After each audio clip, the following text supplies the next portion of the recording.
Assalamualaikum dan salam sejahtera. Bersama saya hari ini Zainuddin Salihan, bersiaran di Danga Bay, Johor Bahru.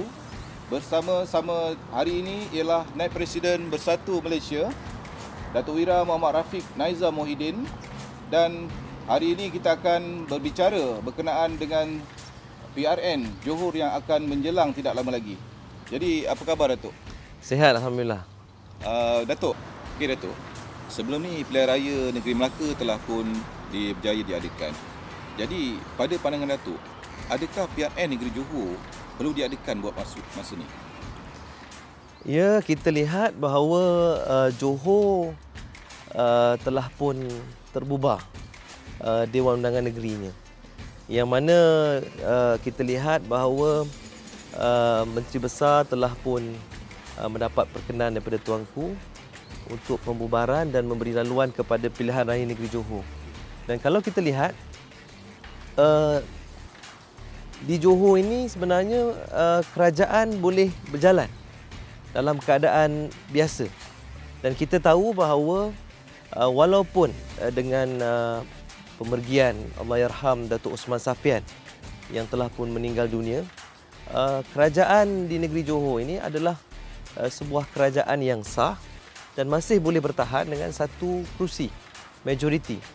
Apatah lagi pihak pembangkang sendiri telah pun memberi jaminan bahawa mereka akan menyokong segala usaha-usaha untuk kestabilan politik, kemakmuran ekonomi di negeri Johor, termasuk daripada adun-adun daripada Parti Bersatu sendiri dan juga Perikatan Nasional. Jadi kalau ditanya kepada saya bahawa apa perlunya kita adakan pilihan raya negeri Johor kalau kita tahu bahawa bukan satu lagi rahsia yang mana pilihan raya umum disebut-sebut akan diadakan tahun ini juga. Yang mana kita tahu bahawa ada perjanjian antara Perdana Menteri dengan Perikatan Nasional, begitu juga ada MOU yang akan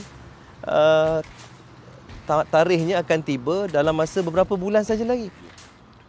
Jadi kalau kita lihat, yang pertamanya ialah ketika kes memuncak tadi, Saudara Zainuddin sebut tentang kes yang hari ini telah menjangkau lebih 20,000 dan kematian juga dibangkitkan baru-baru ini oleh beberapa pimpinan politik juga amat membimbangkan. Jadi kita lihat tumpuan pemimpin politik atau parti politik masih tertumpu kepada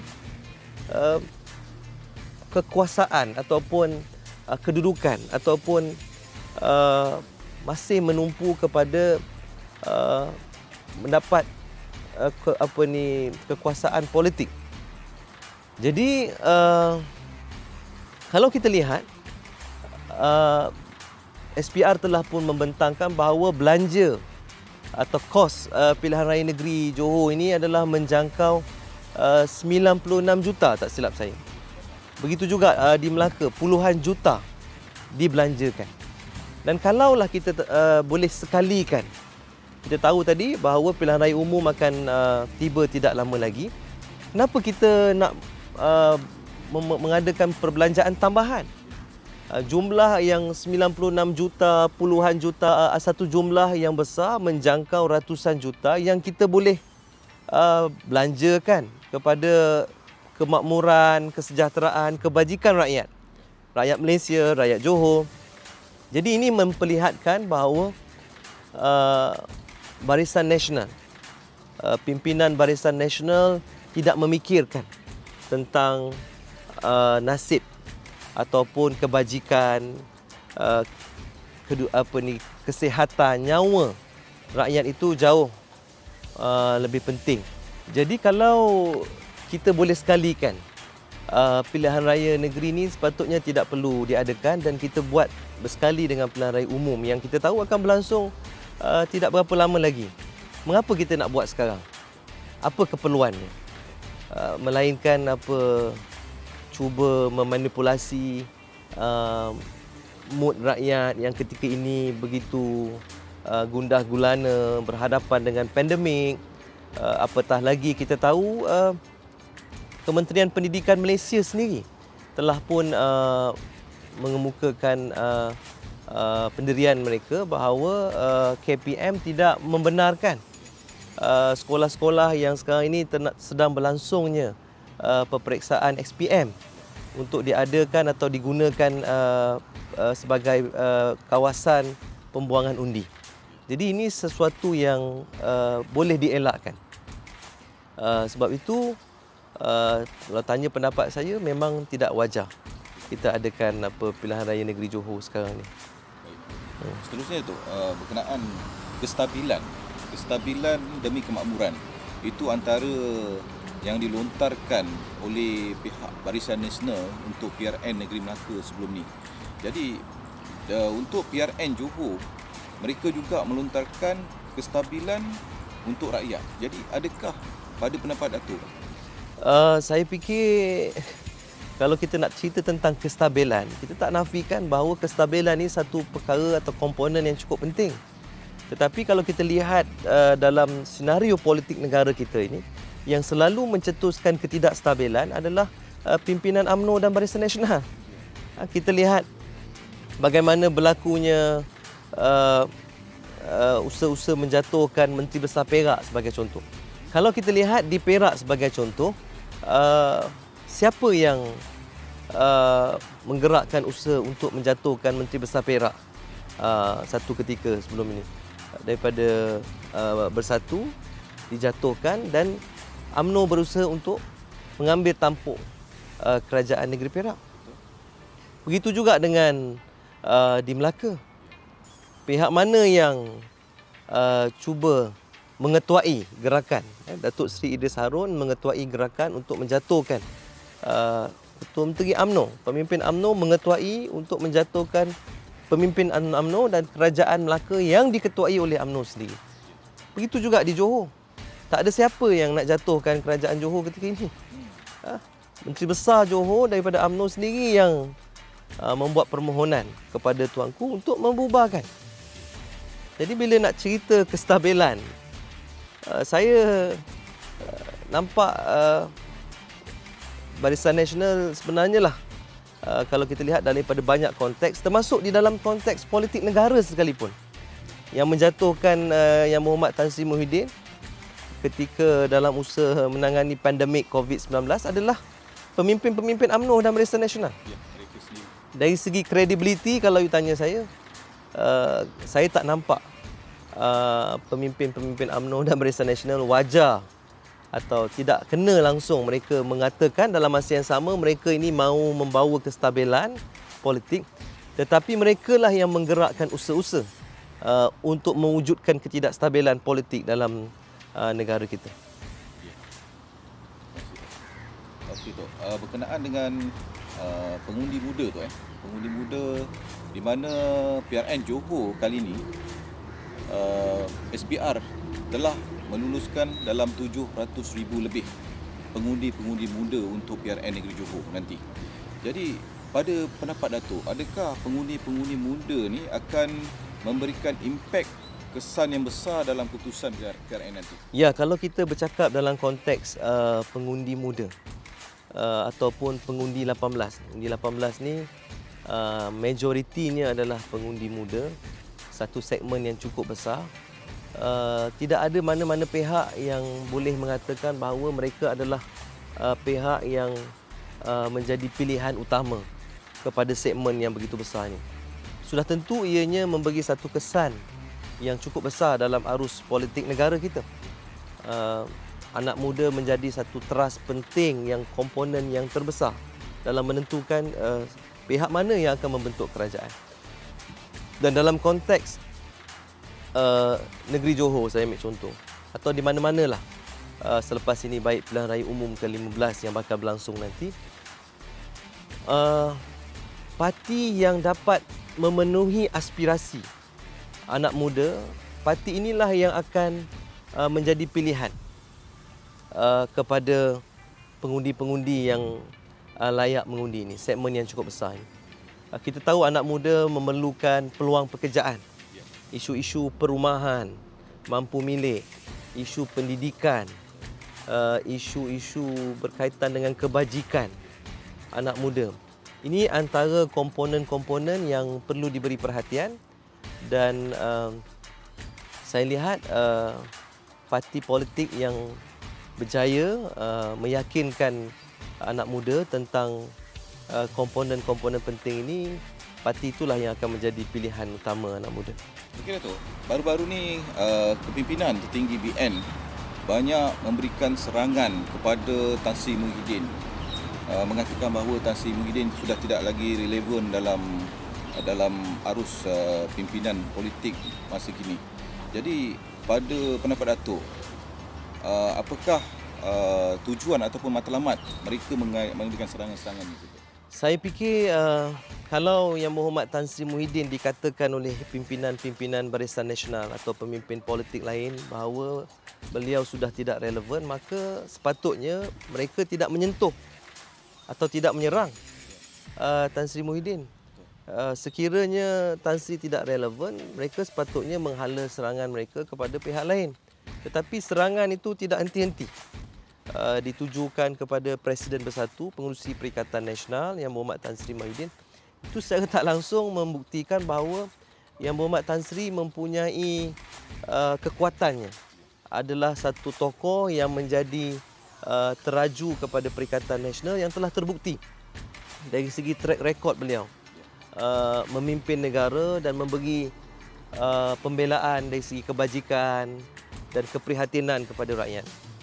Jadi secara tak langsung itu menjawab bahawa Tan Sri Muhyiddin masih relevan dan menjadi satu harapan kepada rakyat Malaysia, termasuk rakyat Johor.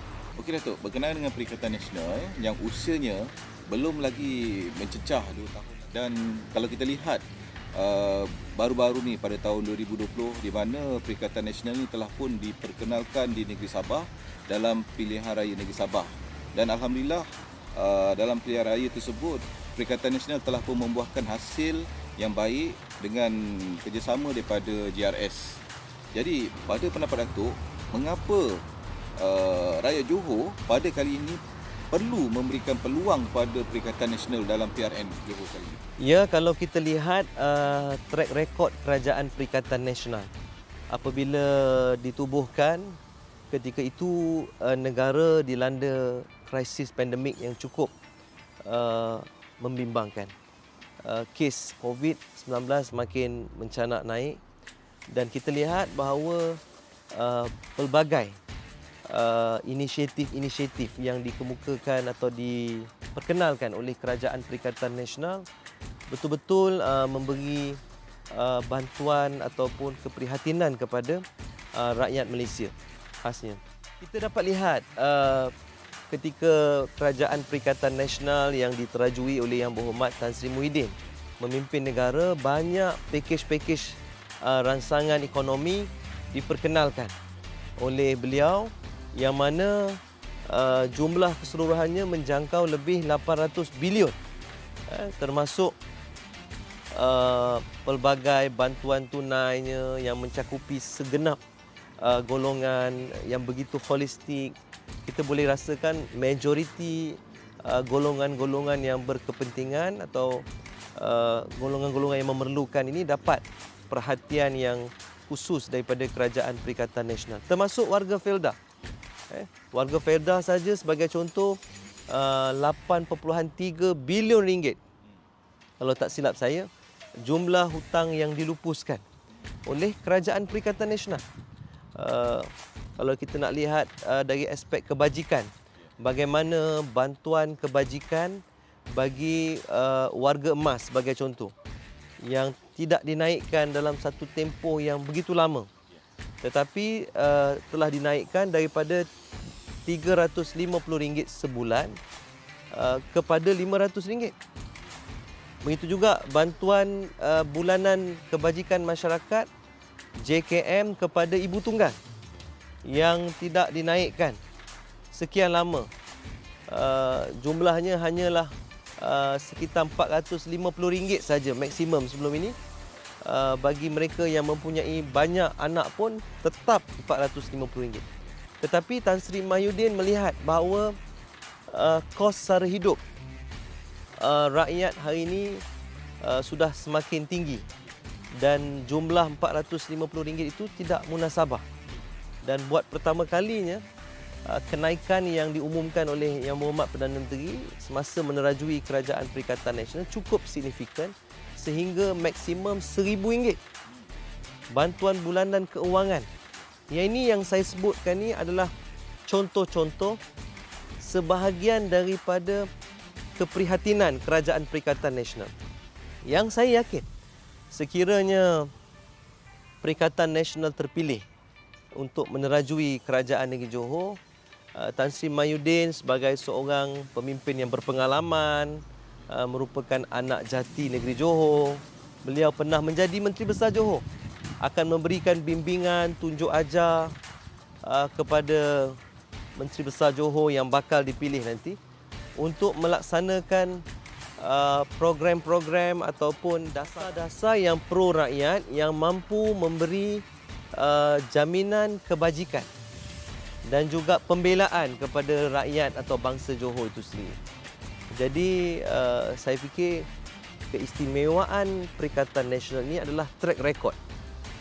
Perikatan Nasional tidak pernah berjanji, tidak ada manifesto sebelum ini pun dalam konteks Kerajaan Perikatan Nasional, tetapi segala pengumuman demi pengumuman, pakej-pakej ransangan ekonomi, dasar-dasar yang diumumkan oleh Kerajaan Perikatan Nasional betul-betul memahami denyut nadi dan juga kepayahan rakyat pada ketika ini. Jadi, okey Datuk sebagai Naib Presiden Bersatu dan Datuk juga sebagai Ketuai Biro Penambahan Keahlian dan Cawangan.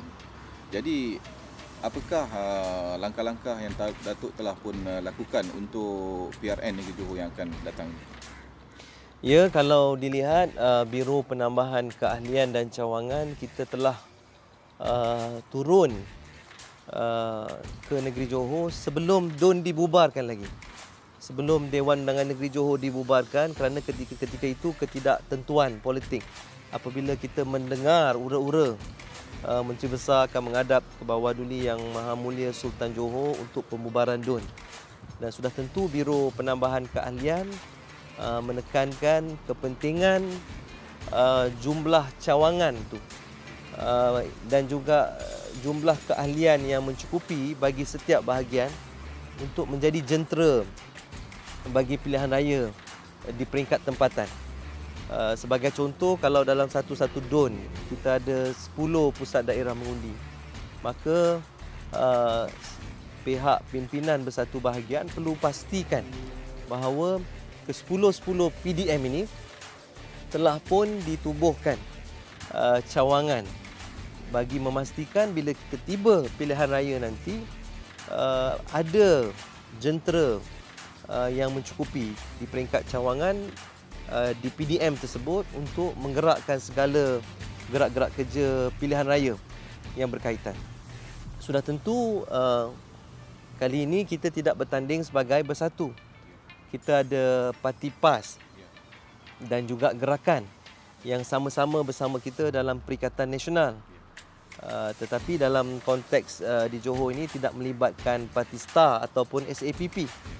Jadi dalam konteks ini jentera-jentera yang digerakkan di setiap pusat daerah mengundi Dewan Undangan Negeri dan seluruh negeri Johor ini bukan di bawah panji bersatu. Sebaliknya, ianya perlu digerakkan sebagai satu kekuatan Parti Perikatan Nasional. Yang mana kita ada di Semenanjung ini Parti Bersatu, PAS dan juga Gerakan. Dan insya-Allah saya lihat, saya yakin sekiranya setiap pusat daerah mengundi itu telah pun ditubuhkan cawangan dan juga keahlian di setiap bahagian itu mencukupi seperti mana yang disarankan oleh Biro Penambahan Keahlian Cawangan.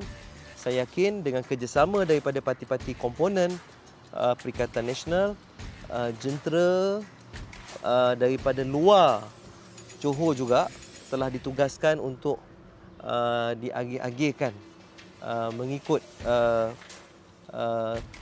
DUN-DUN tertentu. Kita yakin dari segi jentera untuk PRN kali ini kita mempunyai jentera yang mencukupi, yang mampu memberi kekuatan kepada parti untuk berhadapan dengan pilihan raya negeri Johor pada kali ini. Okey Datuk, soalan terakhir. Apa harapan Datuk untuk PRN negeri Johor ni? Harapan saya agar rakyat Johor dapat membuat keputusan yang bijak, dapat memberi perhatian dan memilih parti Perikatan Nasional yang mempunyai track record memimpin negara dengan begitu cemerlang, yang tidak melupakan elemen-elemen kebajikan, keprihatinan kepada rakyat, dan khususnya anak muda. Saya juga boleh dikategorikan sebagai anak muda yang baru saja diberi peluang dalam dasar yang putusan yang terbaru ini, undi 18, supaya anak muda memberikan sokongan kepada Parti Perikatan Nasional yang di peringkat Johor ni pun diterajui oleh Yang Berhormat Tan Sri Mahyudin. Saya yakin Perikatan Nasional mampu menerajui negeri Johor dan membangunkan negeri Johor ini yang dikenali sebagai sebuah negeri perindustrian, negeri yang begitu maju dari segi ekonominya, yang berhampiran dengan Singapura, yang terletaknya di lokasi yang cukup strategik, akan dibangunkan sebagai satu ataupun sebuah negeri yang mempunyai kejayaan ataupun kemajuan yang lebih membanggakan pada masa-masa akan datang. Okey Datuk, terima kasih banyak-banyak Datuk di atas kesudian meluangkan masa pada hari ini dalam wawancara bersama untuk PRN negeri Johor. Sama-sama, alhamdulillah. Dalam PRN negeri Johor yang akan menjelang pada 12 Mac ni, saya menyeru agar bangsa Johor dapat sama-sama keluar mengundi dan dapat membuat pilihan terbaik untuk parti yang dapat membela nasib rakyat dan memberikan kepimpinan yang lebih gemilang di masa-masa akan datang. Jadi setakat ini saja daripada saya pada hari ini. Sekian, wabillahi taufik wal hidayah. Wassalamualaikum warahmatullahi wabarakatuh.